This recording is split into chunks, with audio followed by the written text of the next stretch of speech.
maison hantée a été vendue.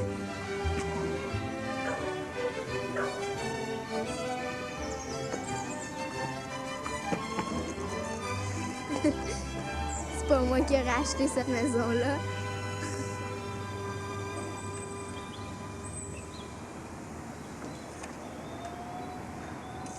Vous devez avoir froid? Qu'est-ce que vous diriez d'un bon petit chocolat chaud?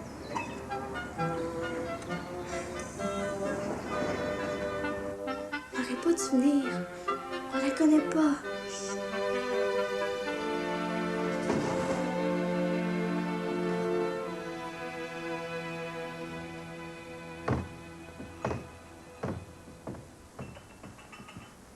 Ça vous fait pas peur, les maisons hantées? Hanté est un bien grand mot. Ce sont des rumeurs, comme on dit. Il y a quelqu'un qui a été tué ici il y a 2 ans. Alors, depuis ce temps-là, on raconte des histoires de fantômes à propos de la maison. C'est comme ça que j'ai pu l'acheter pour une bouchée de pain. Personne n'en voulait. Alors, moi, les fantômes, je leur dis merci tous les jours. Le seul fantôme auquel je serais prête à croire, c'est celui de ma sœur Emma, une perfectionniste maniaque. C'est probablement elle qui vient faire mon ménage la nuit, d'ailleurs.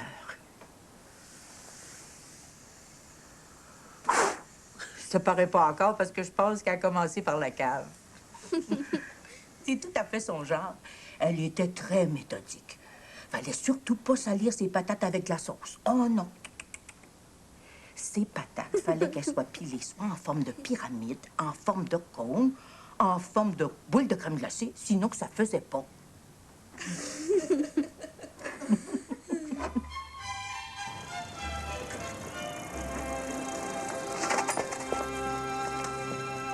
Allô? Hey, maman, la nouvelle propriétaire de la maison hantée nous a invités à dîner. Qui ça, nous? Andrea et moi. Non. Vous allez pas commencer à aller manger chez des gens qu'on connaît pas. Mais maman, c'est sa fête. Sa sœur est morte, puis elle est toute seule. Aimerais-tu ça, toi, être toute seule le jour de tes 63 ans? 63 ans? Bon, j'imagine que c'est correct. Ah, tu vas voir, c'est super comique. Hey! Un jour, je te présenterai. Oh, on va recevoir un petit français.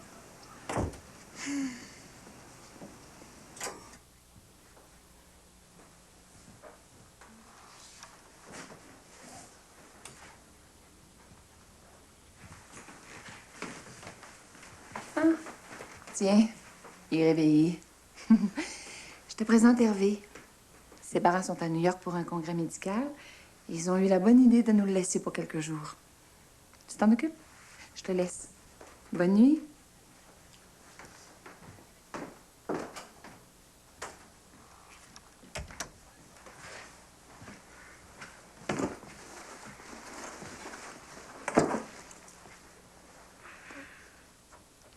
Comme ça, t'arrives de New York. J'ai passé seulement 2 jours là-bas. Moi qui rêvais depuis toujours d'aller en Amérique. Ici aussi, c'est l'Amérique. C'est pas pareil. Ici, il se passe rien. Demain, on va aller dîner chez une femme de 63 ans qui habite une maison hantée. Ah, parce que tu crois encore aux fantômes, toi. Bonjour, l'angoisse.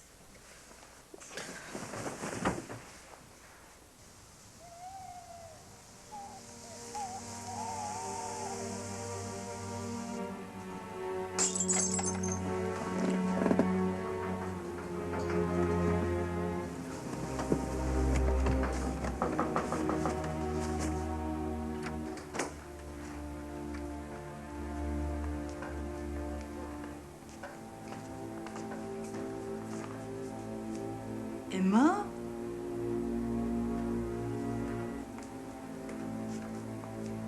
Emma?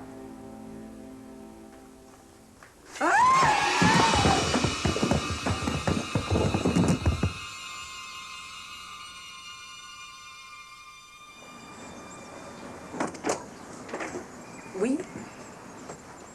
C'est que Madame Turgeon nous avait invités à dîner ce midi. Ah oui, pour sa fête. Malheureusement, pauvre Madame Turgeon s'est fracturé le poignet dans les escaliers et le médecin lui recommande du repos. Est-ce qu'on pourrait lui donner son cadeau? Bon. Entrez.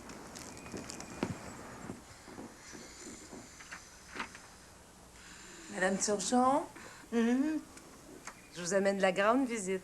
Andrea et Arthur. Et Hervé, un ami français. Comme c'est gentil. Venez vous asseoir.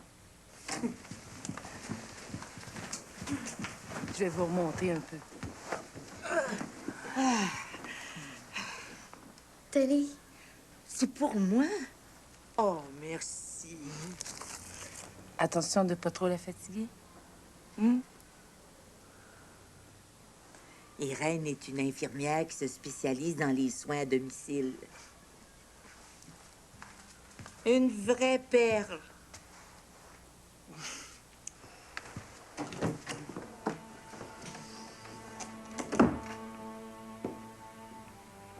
Hier, avant que je glisse, j'ai entendu du bruit en bas. On a fait bien des blagues à propos de ça. Mais là, je commence à me demander si cette histoire de fantôme, c'est vrai. Oh, j'ai peut-être l'air ma boule en disant ça. C'est comme si quelqu'un ou quelque chose bougeait des meubles. Oh, gardez ça pour vous, là. N'en parlez pas à personne. Même pas à Irène. À mon âge, je pourrais facilement passer pour folle. Quelqu'un faisait bouger les meubles? Oui. Puis j'ai entendu du bruit de vaisselle cassée. Ah, je me suis levée pour aller voir. Les escaliers étaient tellement glissants, les 2 pieds me sont partis.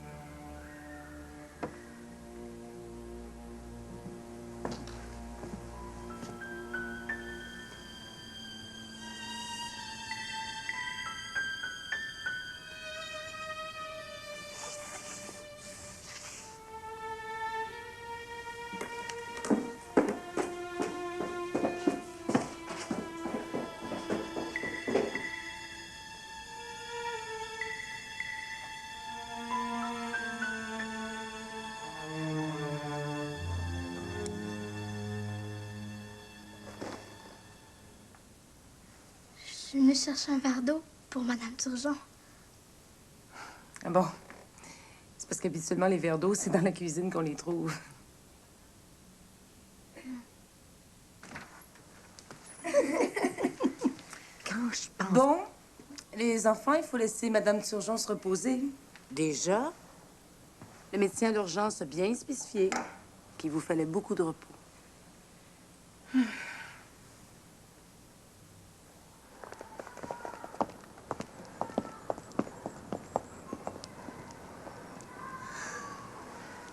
Regardez ce que j'ai trouvé. Qu'est-ce que c'est? Un morceau de tasse. Il en manquait un dans le vaisselier.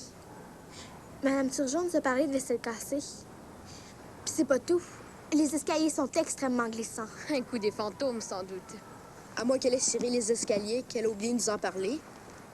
Chose certaine, là, il faut l'avertir au plus vite pour la tasse cassée. Pour pas qu'elle s'imagine qu'elle est devenue folle. Ça va paraître bizarre de retourner la voir maintenant. Vous voulez dire sans alerter le chien de garde? Je m'en charge.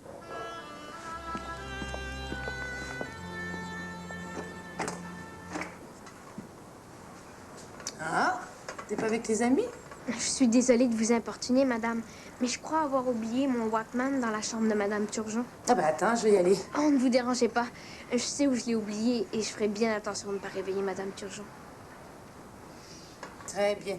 Mais fais ça vite.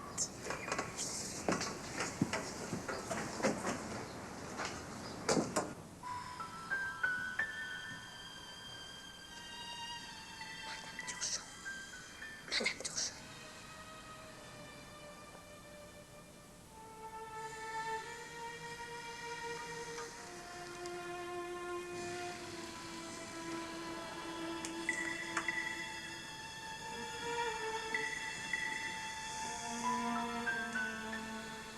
Disulfira.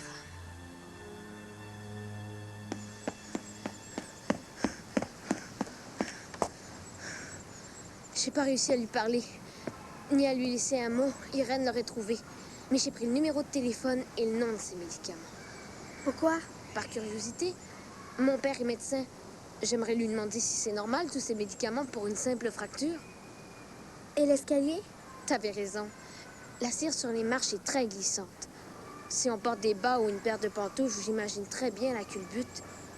Mais le plus bizarre, là, c'est que c'était juste la partie devant l'escalier qui était cirée. Tout le reste du couloir était aussi poussiéreux que le reste de la maison. Madame Turgeon est-elle une droguée qui invente des histoires pour qu'on s'occupe d'elle? Y a-t-il, oui ou non, un fantôme dans la maison? Si oui, vient-il vraiment la hanter? Ou encore, qui aurait intérêt à ce que Madame Turgeon se casse le poignet? On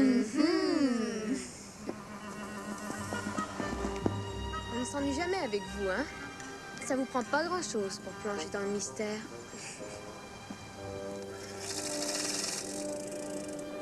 Drame mortel au 9000 rue Désirable. Ça y est. La maison de Madame Turgeon?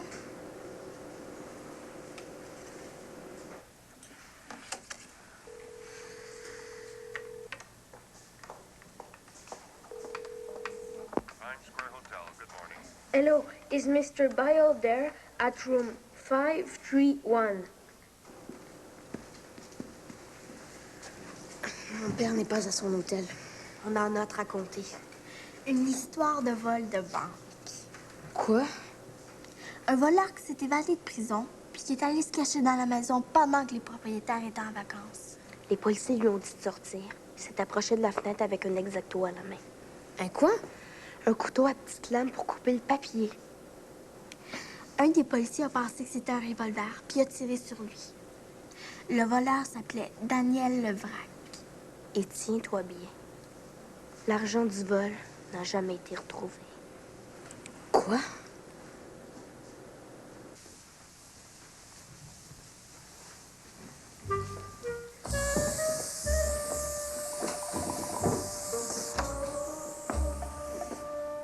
Mais qu'est-ce que vous faites là? On cire le plancher.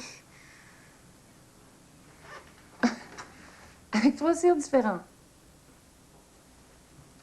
On fait une expérience pour l'école.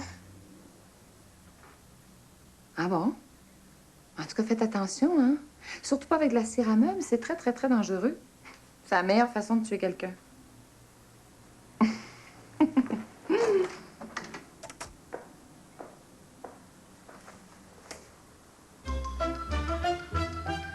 Attention!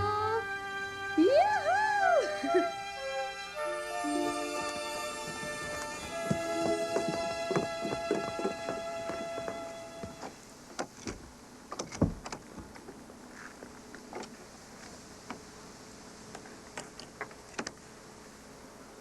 Ma grand-mère était exactement pareille.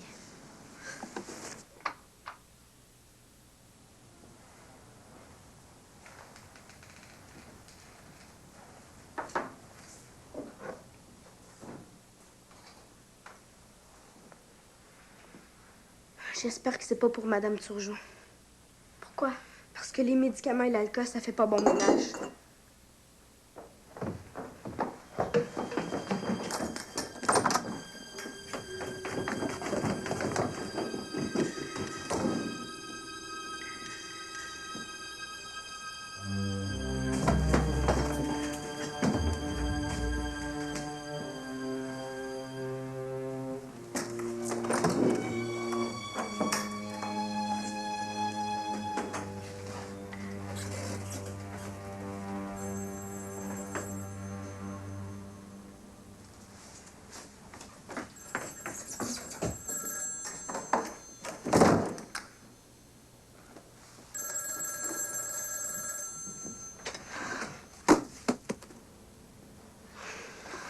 Comment on va faire pour sortir d'ici?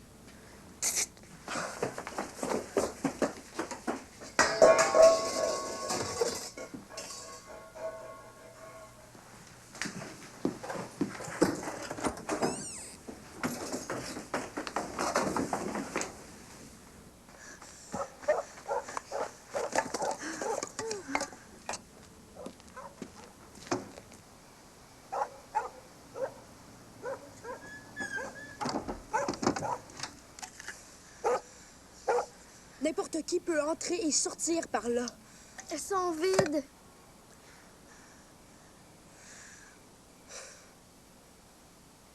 Disulfiram. OK. Merci. Je vous embrasse. À bientôt. Alors, Le disulfiram est un médicament pour alcooliques et l'alazépam un tranquillisant. Les deux pris en même temps sont très dangereux. Mais ce qui est mortel, c'est de prendre du disulfiram avec de l'alcool. Irène aurait vidé les bouteilles d'alcool pour protéger Madame Turgeon? Comme elle est infirmière, elle sait que Madame Turgeon est une alcoolique qui court un grand danger. Nous allons donc rayer de la liste la piste médicaments. Madame Turgeon alcoolique. Il me semble que ça se verrait. Je vais aller te reconduire, Andrea. C'est plus prudent. Je t'attends dans l'auto.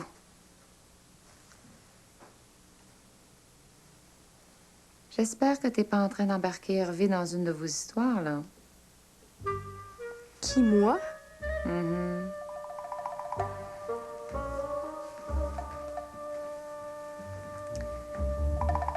Récapitulons. Il nous reste juste la piste fantôme à vérifier. Et si c'était quelqu'un à la recherche de l'argent, comme un ancien complice de Levrac? Absolument brillant. Élémentaire, mon cher Hervé. Bon, ben, rendez-vous demain à la bibliothèque.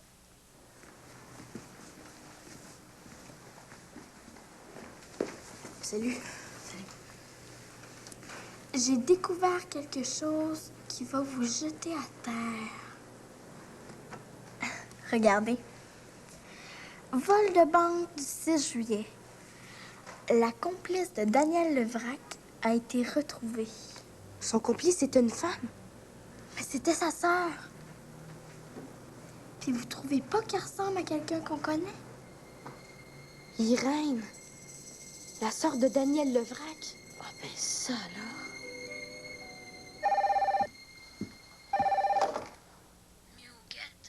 Qui parle? Muguet Levrac. Qui êtes-vous? On m'a remis un message pour vous. Un ami de votre frère. Mon frère est mort. Allez-vous finir par vous identifier? Je ne peux vous en dire plus long au téléphone. Et je suis dans un café. Au coin des rues. Cardinal et Jasmine. Je suis facile à identifier. J'ai les cheveux noirs et je fume le cigare.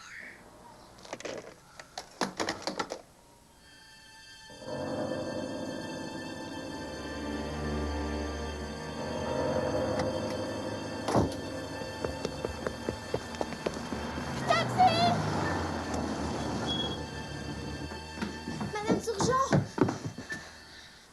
Irène est dangereuse. On va vous sauver. Quoi? Andrea.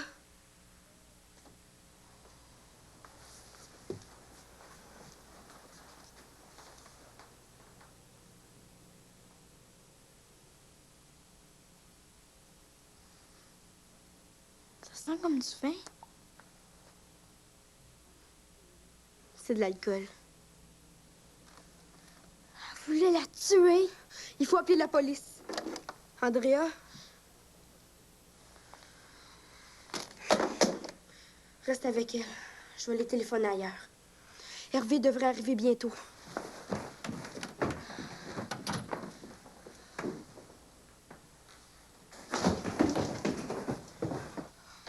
Vous en faites pas, Madame Turgeon.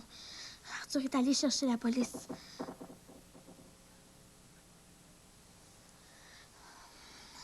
Vous n'avez pas à vous inquiéter de passer pour folle.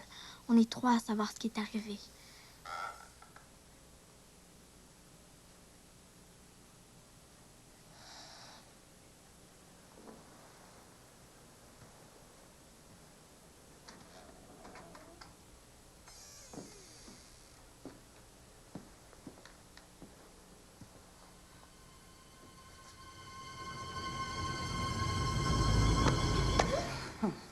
Tu vas me dire où sont les deux autres.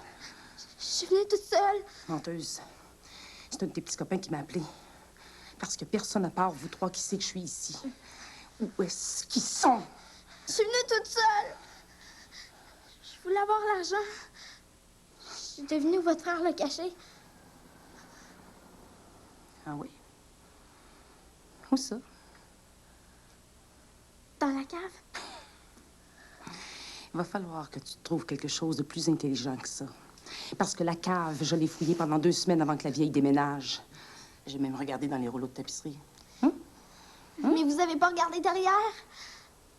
Derrière.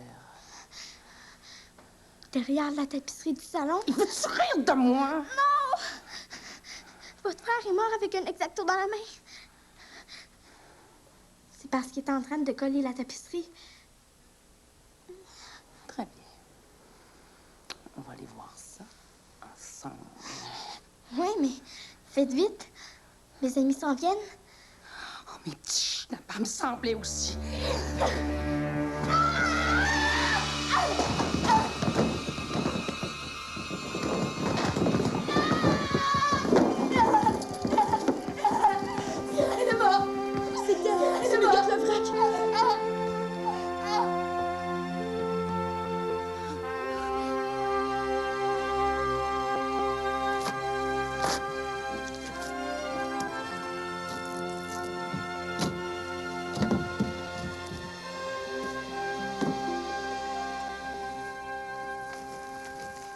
Tiens.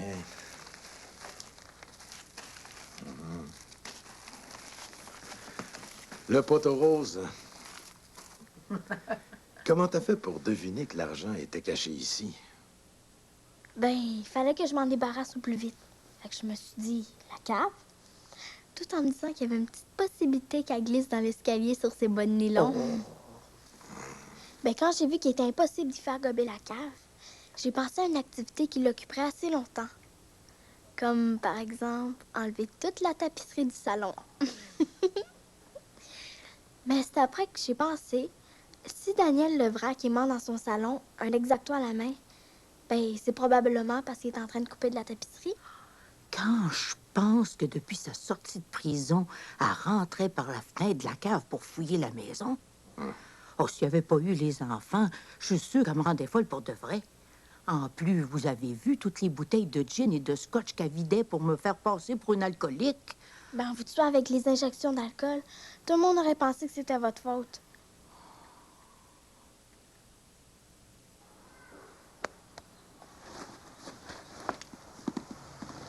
Ah, je disais à Arthur que mes copains me croiront jamais lorsque je vais leur raconter tout ça. Ah non?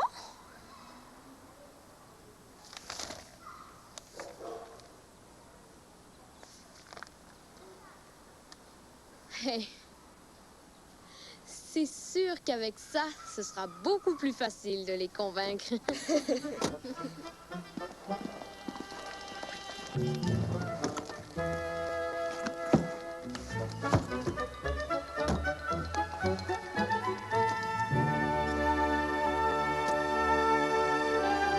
À bientôt.